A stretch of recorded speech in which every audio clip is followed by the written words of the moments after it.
ఉగాది నాటి ఆచారాలలో ఉగాది పచ్చడి సేవనం అత్యంత ప్రధానమైనది.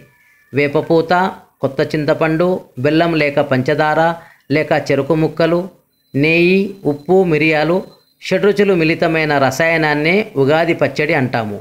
అబ్దాదౌ నింబకుసుమం శర్కరామ్లఘృతైర్యుతం భక్షితం పూర్వయామేతు తద్వర్షే సౌఖ్యదాయకం అని ధర్మసింధు గ్రంథం చెబుతున్నది. ఈ ఉగాది పచ్చడిని ఇంట్లో అందరూ పరగడుపున సేవించాలి. ఉగాది నాడు ఉగాది పచ్చడి సేవించడం వల్ల సంవత్సరమంతా సౌఖ్యదాయకమని ఈ శ్లోకం యొక్క భావము.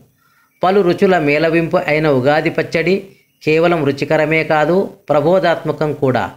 తీపి వెనుక చేదు, పులుపు ఇలా పలు రుచులకు జీవితాన కష్టాలు తదితర అనుభూతులు వీటి ప్రతీకలే అనే నగ్న సత్యాన్ని చాటుతూ సుఖాలకు పొంగకు, దుఃఖానికి కృంగకు, సుఖదుఖాలను సమభావంతో స్వీకరించు అనే ప్రగతిశీల సందేశాన్ని ఇస్తుంది ఉగాది పచ్చడి. అంతేకాక ఈ పచ్చడి సేవన ఫలంగా వివిధ అనారోగ్య స్థితులు పరిహరించబడి రోగశాంతి, ఆరోగ్య పుష్టి చేకూరుట గమనించదగ్గ విషయం.